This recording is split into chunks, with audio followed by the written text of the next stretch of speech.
Hi there, traders. This is Brad Gilbert with the Daily Market Insight for Monday, the 9th of May. Now, as the cold weather sets in, the markets are getting belted, or most of them anyway. They're definitely the equity markets, the cryptos as well, taking a bit of a pasting. Ethereum down 9%, Bitcoin down 7%. There's a whole heap of sort of weird, well, not weird things happening, but, you know, I think there's been a big push for the cryptos as a safe haven alongside some other usual suspects. If you look at the safe havens here, they've all been touched up over the last, definitely today. Now, let me just come back. There's a couple of things here that you sort of need to put into place. And first and foremost is coming back to look at non-farm payrolls from Friday. We had a situation, well, I can just drag that screen across.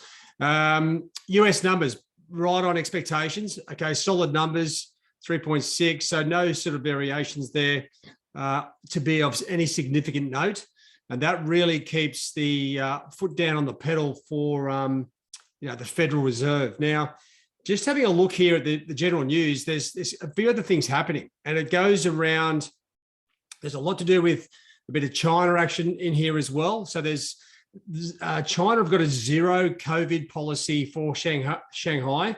If I just go down here, you'll see where we are. You see this is the great spot to get your updates. 25 million residents in lockdown, right? That could sort of spread further, of course. I mean, the zero COVID policy, I mean, that's been tried in a number of different countries over the last couple of years, and it was a hell of a mess. Right. There's also concerns that Vladimir Putin may declare war on the Ukraine. That would call up the reserve army for him. You've also, with this Chinese situation as well, the big lockdown leads to massive slowing of growth or slowing of productivity in China.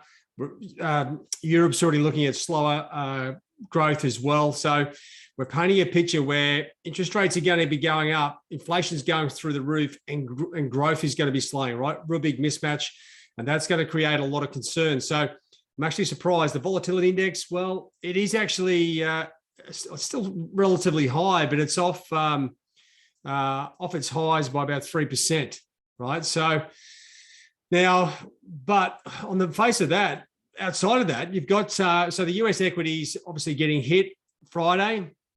Now, you'd expect that after really solid non-farm payrolls data.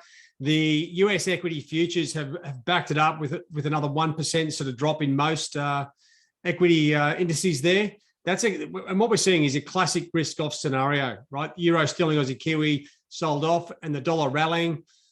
You can't get pure or purer than that, if I can get the words right. So, and that's where we are at the moment, right? The massive risk on, risk off day, or risk off, I should just say. Equities off, dollar rally. So it's pretty much easy to work out what's going on. And just with the sort of scare factory or the fear mongering globally around this, massive Chinese or Shanghai lockdown, coupled in with a bit of slowing growth in Europe, and the really strong rhetoric from the Fed, it paints a picture for a stronger dollar and everything else to come off. Equity markets are still going to feel the pinch, and that's going to be for the foreseeable future, right? I can't see things changing until we have some massive global event. Just looking at the global markets, the dollar index, okay, bouncing after the Fed, right? I was sort of calling this the other day. If you want to have a look through the videos, that move in the following the Feds, when they raised by 0.5%, right? It's a big dollar sell-off. The Fed weren't as hawkish as expected.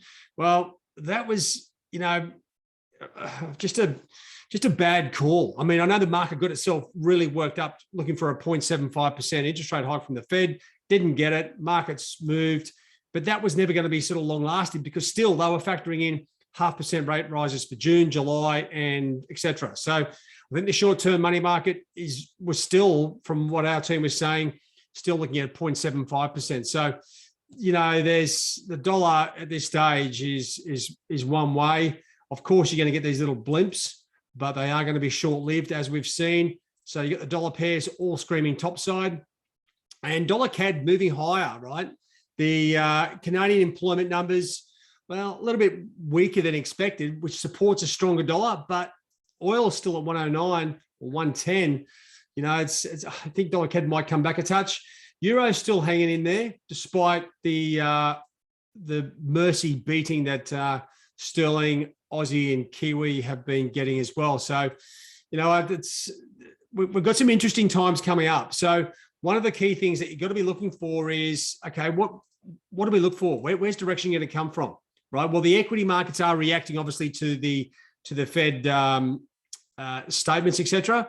One thing you want to keep an eye on, if I just bring this across, is the economic calendar, right? And if I actually just drop this down a touch, I've actually just had this on last week. So if I go dates, let's go this week. You're really looking for US numbers to really sort of kick in. We are coming into the second week of the month. You're going to have top tier data across the board, but just keep an eye out on Tuesday. There's a bunch of Fed speakers coming out. I can't see any of these guys changing anything. It's really down to Jerome Powell where things go from there. But if you're looking for something on the euro, the ZEW numbers, like historically really good directional numbers. And it's not like non-farms where it just shoots one way then back the other. This is like it's a sentiment number, right?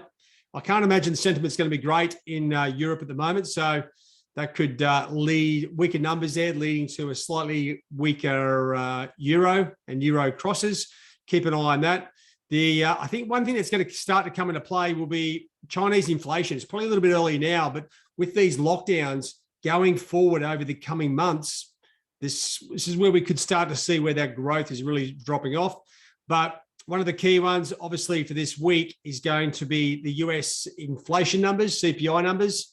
You want to be keeping an eye on this, right? So if we get previous numbers, 8.5% year on year, if that gets above 9 or up to 10%, man, it's going to be, the market will start factoring in 0.75% interest rate hikes from the Fed, right? But at the same time, the Fed's been begging or hoping for a weaker number. If the number can get down a bit, under 7% maybe, well, then it takes the pressure off the Fed. They will probably still raise by 0.5 in June and July, but takes a bit of long-term pressure off them. But this is the key event for the week. Obviously, just to circle that again, equity markets will be watching this very closely. High inflation numbers, equities expect another 5, 6, 7, 8% off this week, right? That's where it's heading. All right, as you come down through Thursday, loads of GDP numbers out of the UK, manufacturing production numbers. You get the US PPI numbers. You know, they're not so heavily impacted like the CPI numbers, but still an inflation number, important for the whole picture. And you come back down here and there's not a hell of a lot out on Friday. So it's not a bad week, right? And why I say that is because we've got direction at the moment coming into Monday. We can see exactly what the tone of the dollar is and what the tone of the equity markets is and what impact that's having on currencies and other commodities, metals. But this number here, I wish all the big US numbers came out on Wednesday, because if we get a clear result here on the US inflation numbers, well, we've got Wednesday, Thursday, Friday to trade with clear dollar direction, right? It's, as I say, it's a shame the non-farm payrolls don't come out on a Wednesday morning, because then once again, you've got 3 days to trade the clear direction. So this week, really good. There's not too much to get in the way of the dollar. We just need these inflation numbers to drop, and then we can sort of start to piece it together. Until those inflation numbers come out, I still think we're going to see downside in the US equities. As we get closer to Wednesday's CPI numbers, you'd expect a little bit of a bounce in the equities as people take profit ahead of those numbers. But at the moment, there's a clear risk-off scenario. So if you are trading equities or currencies for that matter, it should be a pretty easy one to work out what's going on, right? Commodities, well, it's a bit of a bloodbath, as is the safe havens, and it's a massive risk-off profile. That's all we've got. So if anything, the whole picture is clear. There's a lot of uncertainty around, obviously, China, Russia, Ukraine, and Europe, but there's no uncertainty around the dollar and what's happening with interest rates there. And that's going to keep the pressure on US equity markets and global equity markets. And that's where the action is. All right, guys, have a good one. All the best. Cheerio.